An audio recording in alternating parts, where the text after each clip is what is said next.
आज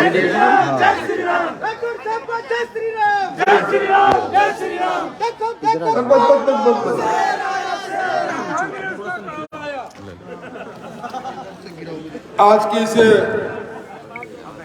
जन आक्रोश सभा की अध्यक्षता कर रहे राजस्थान की राजधानी जयपुर के जयपुर दक्षिण के जिलाध्यक्ष सामान्य रामानंद जी, अभी अभी जिनकी बात आपने सुनी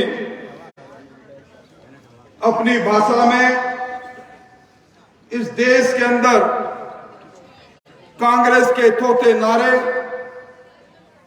और जो बेमिसाल हुकूमत 2014 के बाद जो नेतृत्व मिला हमें मोदी जी का, उनकी योजना के बारे में विस्तृत रूप से अपनी बात रखी।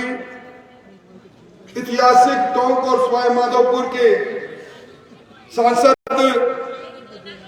भाई जौनपुरिया जी, इस जयपुर के प्रथम नागरिक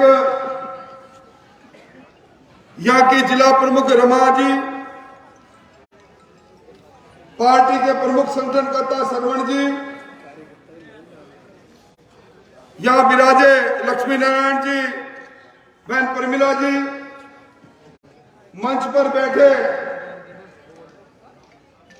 पूर्व प्रत्याशी भाई बैरवा जी सहित सभी पार्टी के पदाधिकारी बंधुओं, इस सभा में पिछले 3-4 घंटों से मेरे सामने विराजित इस चाकसू विधानसभा के 54 ग्राम पंचायतों में जन आक्रोश यात्रा के साक्षी रहे पार्टी के मजबूत कार्यकर्ताओं, शक्ति सुबह माताओं बहनों और सामने विराजे नौजवान जोशीले नौजवानों, ये सभा आज राजस्थान के अंदर अंतिम सभा है। जन आक्रोश सभा का सिलसिला 10 तारीख को थम गया। इस चाकसू के अंदर सभा में विलंब हुआ, पर इस सभा के अंदर मैं एक परिवर्तन की लहर देख रहा हूं। भारत माता की जय। पिछले लंबे समय से स्वार्थिक जीवन में हूं, विधानसभा में हूं, चुनाव की सभा में भी जाता हूं, दूसरी सभाओं में भी आता हूं, कुछ चेहरे पड़ने आने लगा है। आपके चेहरे साफ दिखाई देते हैं। एक तो पिछली विधानसभा के चुनाव में कुछ गलतफहमियों से, कुछ कांग्रेस के झूठे वादों से किसानों ने सोचा कि कांग्रेस की हुकूमत के 10वें दिन हमारा संपूर्ण कर्जा माफी हो जाएगा, इस कर्जे के कलंक से मुक्त हो जाएंगे। नौजवानों ने सोचा नौकरी मिले नहीं मिले, हर महीने का एक समय गुजरेगा, ऑनलाइन 3500 रुपए मिलेंगे। आम आदमी ने सोचा कि इन्होंने वादा किया है कि 24 घंटे बिजली रहेगी, बिजली के दाम भी बीजेपी वालों ने बढ़ाए, उनको कम करेंगे। गांव में इन्होंने कहा कि गांव का मास्टर प्लान बनाएंगे, हर गांव में खरंजा होगा, सड़क होगी, नाली होगी, स्वास्थ्य प्रकाश की व्यवस्था होगी। पशुपालकों को कहा कि आपके पशुओं का भी बीमा होगा, आसान ऋण पर पशु खरीदना। उन वादों का जिक्र मैं क्या करूं, जिन वादों से गुमराह होकर चाकसू के कुछ भाइयों ने पिछली बार कांग्रेस का साथ दे दिया। ये छटपटाहट भी मुझे आपके चेहरे पर दिखाई देती है, ये तकलीफ भी आपके चेहरे पर दिखाई देती है, पर इसके साथ ही आपके चेहरे पर परिवर्तन की चाह भी दिखाई दे रही है।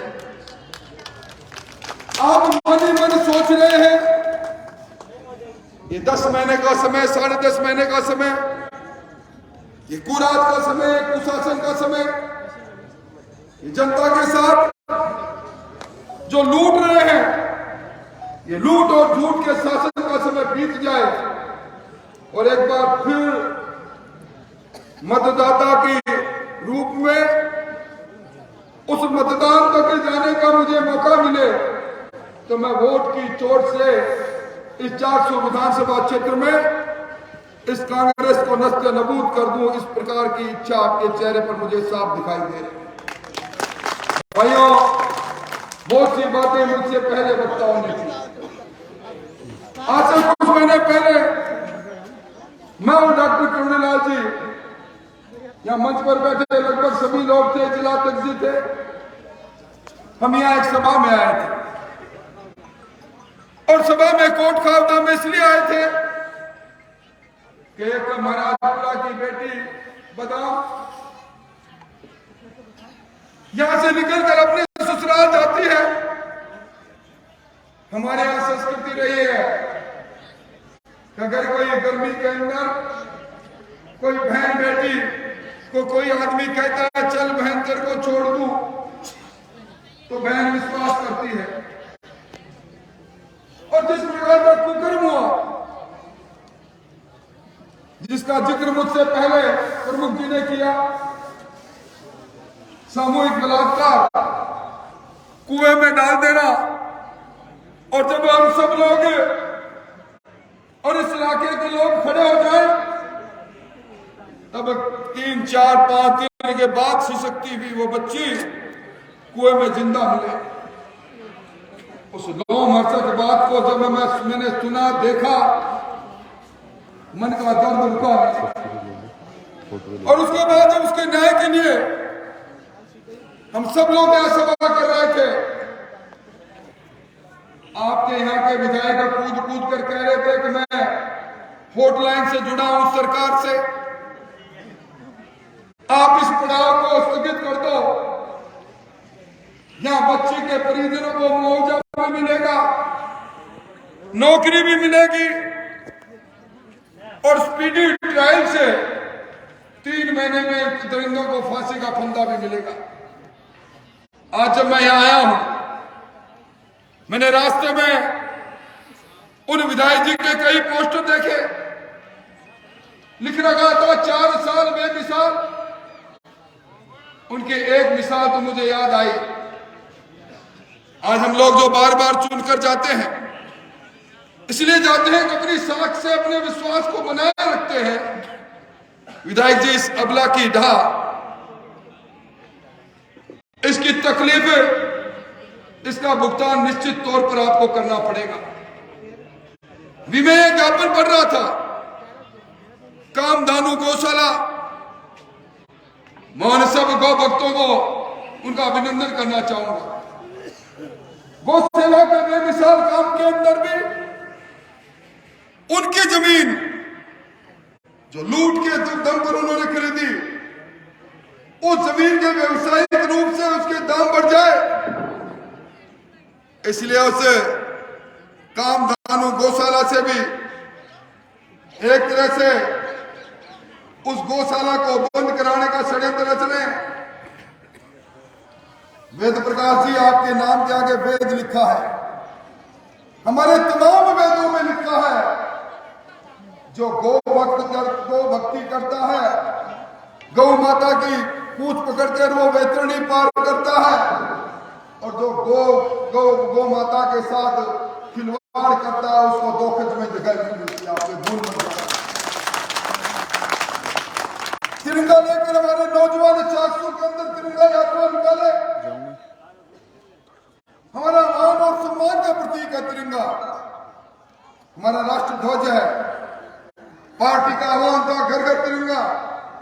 हमारे नौजवानों पर मुकदमा लग जाए। यहां का सच्चो सरेआम चोरी करता हुआ पकड़ा जाए।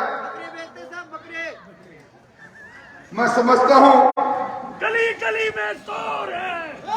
ये जो इस प्रकार के लूट और झूठ की बात मैं देख रहा हूं,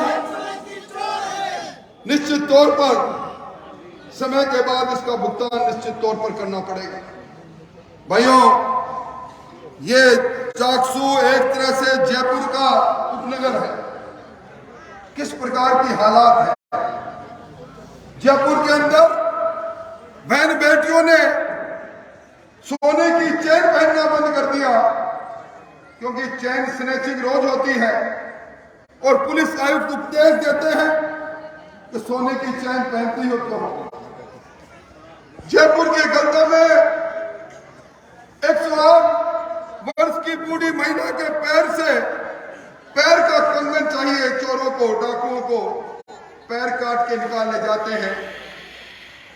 जयपुर के अंदर, प्रताप नगर के अंदर एक 26 साल के महेंद्र मीणा को पहले पीट कर मार डालते हैं, फिर दुर्दांत अपराधी कहते हैं मजा नहीं आए, अब वीडियो बनाओ, हम गोली चला के देखो उसको कैसा छलनी करते हैं, कैसा विविध दृश्य है। आज किस किस की बात मैं करूं, और आंकड़े ये कहते हैं कि इस जयपुर जिले में पिछले साल से 28% अपराध बढ़े। 28%। क्या हो गया हमारे इस जयपुर को। कहते हैं दुनिया का कोई भी पर्यटक दुनिया के किसी भी हिस्से से चलकर आता है, हर छठा पर्यटक जयपुर और जयपुर के जिले में आता है। आज दहशतगर्दी की जिंदगी जीने के लिए हमारा यहाँ का नागरिक मजबूर है, और सरकार कहती है कि हमारे 4 साल बेमिसाल रहे। मैं समझता हूं जिस राजस्थान के अंदर इन सालों के अंदर 8.5 लाख लोग अपने पर हुए गुनाह के लिए एफआईआर दर्ज कराते हैं, जहां 1,61,000 हमारी बहनें कहती है कि हमारे साथ अत्याचार हो गया, पुलिस में फरियाद करती है, पुलिस के आंकड़ों में जिनको एफआईआर कहते हैं, जहां रोज 17 बलात्कार होते हैं, 7 हत्याएं होती है, 220 चोरियां होती है, और उसके बाद जब विधानसभा में जिसका जिक्र चलता है, शांति धारीवाल जी खड़े होकर कहते हैं बलात्कार क्यों होता है, मैं बताऊंगा। कहते हैं मर्दों का प्रदेश है इसलिए बलात्कार होते हैं, और उस पर मुख्यमंत्री जी कहते हैं बलात्कार करने वाला कोई दूसरा नहीं, परिवार के लोग हैं। ये कैसे मुख्यमंत्री है, कैसे संसदीय मंत्री है। राजस्थान मीरा का प्रदेश है, ये राणा की शक्ति का प्रदेश है, ये पद्मिनी का प्रदेश है, जहां अपनी अस्मत के लिए दूध करके अग्नि स्नान कर लिया, जोहर कर लिया। उस प्रदेश ने इस तरह की बातें। और भाइयों, आज भ्रष्टाचार की भट्टी को हम जलते हुए देख रहे हैं। एक नहीं, इस राजस्थान के अंदर 106 तो वो लोग जो विधायक के तौर पर सरकार के साथ है, और 94 वो लोग जिन्होंने कांग्रेस के इस निशान के साथ चुनाव लड़ लिया, मिनी मुख्यमंत्री बनकर सरकार को लूटने में लगे हैं। आज भ्रष्टाचार का तांडव है। अभी पिछले दिनों में एक सर्वे हुआ था, इंडियन ट्रांसपेरेंसी ने एक सर्वे किया 2021 के अंदर, दिसंबर में जो सर्वे हुआ, उस सर्वे में 100 में से 67 लोगों ने कहा हाँ मेरा सरकारी महकमे से काम पड़ा, परंतु मुझे 67 लोगों ने कहा रिश्वत देकर अपना काम कराना पड़ा। अभी आपके सामने जिस प्रकार की हालत है, जो जिक्र किया गया, प्रश्न पत्रों के लूट जिस प्रकार की है, 16 परीक्षाएं प्रश्न पत्रों के लूट के कारण रद्द हो जाए, सरकार की सरपरस्ती के अंदर। आपने कल परसों आज अखबारों में पढ़ा होगा, जो इस बार सेकंड ग्रेड टीचर की परीक्षा के अंदर जो मुख्य किरदार है, भूपेंद्र सारण और सुरेश ढाका, उनके मकान मालिक ने कहा कि मेरे मकान पर किराए में जो किराया देना बंद किया, मैंने कहा मकान खाली करो, तो मुझे कहा धोस दिखाई कि मंत्री मेरी मुट्ठी में है, संतरी मेरी मुट्ठी में है, आईएएस अधिकारी मेरी हाजिरी भरते हैं, अगर ये मामला सीबीआई के पास चला जाए तो आज वो चेहरे पे नकाब हो जाए जो राजस्थान में नौजवानों आपके अरमानों को लूटने का काम कर रहे हैं। रीट के अंदर जिन लोगों ने कहा रीट का पेपर काम मिलेगा, नाथी के बारे में, रीट का पेपर काम मिलेगा, नाती तेरे बारे में, कांग्रेस के बारे में, नाती तेरे बारे ये नाथी का बाड़ा क्यों पैदा हो गया? तेरे बारे में। भाइयों, मेरे पड़ोस में ये शिक्षा मंत्री जी अब कांग्रेस के प्रदेश अध्यक्ष उनकी कॉन्स्टिट्यूंसी है। मैं चूरू से हूं, वो लक्ष्मणगढ़ से है। बरसों से मैं उनको जानता हूं, पर जब वो सरकार में मंत्री बने न जाने उन्होंने उनके कुएं में कौन सा अच्छा पानी पी लिया। पहली परीक्षा हुई, उनका बेटा आरएस और दूसरी बार आरएस की परीक्षा हुई इस कांग्रेस के राज में, तो बेटे की बहू भी, बेटे की बहन भी, उनका साला भी एक घर के अंदर कुशाग्र बुद्धि पैदा हो गई, क्योंकि प्रदेश कांग्रेस कमेटी के अध्यक्ष का घर था और सारे के सारे आरएस बन गए। ये लूट नहीं तो क्या है? ये पदों की लूट नहीं तो क्या है? आज जिस प्रकार की हालत है, अभी सही कहा नाती तेरे बारे में, तेरी कमर जौनपुरिया जी नाती ने, तेरे बारे में, इन्होंने इनको एक महिला कहती है कि लाइट आती कम है जाती ज्यादा है। कुएं के बीच में, खेत के बीच में ट्रांसफार्मर के जहां स्विच लगा उसको चालू करने में मैं बीमार हो गई। ये कहानी घर घर की है भाई। क्या वादा किया था? 24 घंटे बिजली मिलेगी, निर्बाध बिजली मिलेगी। बिजली के दाम कांग्रेस बीजेपी ने बढ़ाए, उसको कम करेंगे। 9 बार फ्यूल चार्ज के दाम बढ़े, 9 बार। बिजली की में इन्होंने कहा 50 यूनिट तक बिजली मुफ्त, 200 यूनिट तक बिजली के अंदर कंसेशन देंगे। ना रहा बांस, ना बजी बांसुरी, सिरे से बिजली गायब कर दी। किसानों के कर्जे की बात तो मैं क्या कहूं। आज सोहनलाल करेर और सुधाराम की आत्महत्या राजस्थान के अंदर, आज 18,500 किसानों की जमीन नीलाम हुई। 1.25 लाख किसानों की जमीन नीलामी के नोटिस उन्होंने एक्ट में मिले। कर्जा माफी की बात कही थी, और जिन्होंने नेशनलाइज बैंक से उस समय लोन लिया था, अशोक जी गहलोत ने कहा हमने कल्ला कमेटी बनाई है, हम वन टाइम सेटलमेंट करेंगे। इस सरकार की उम्र पूरी हो रही है भाइयों। आज वो कल्ला कमेटी किस अल्लाह के पास चलेगी मालूम नहीं।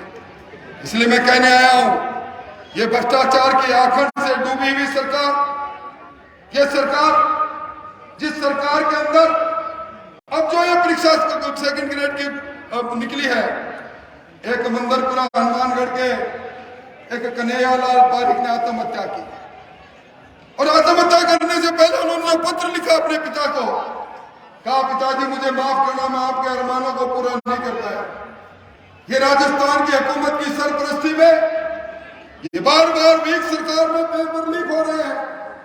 मेरा 135वां रैंक तारीख में परीक्षा रद्द हो गई, और अब एक बार फिर परीक्षा ये पेपर लीक हो गया।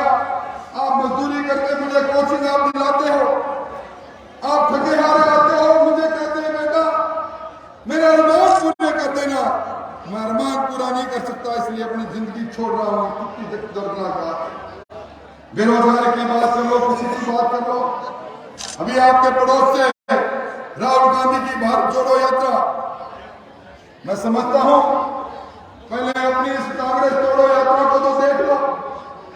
अभी आपने बहुत सही की जौनपुरिया जी ने, पिछली बार जिनको मुख्यमंत्री बनाने का सर में ताज रखने की बात कही, वो जादूगर ने ताज अपने सर पर रख लिया।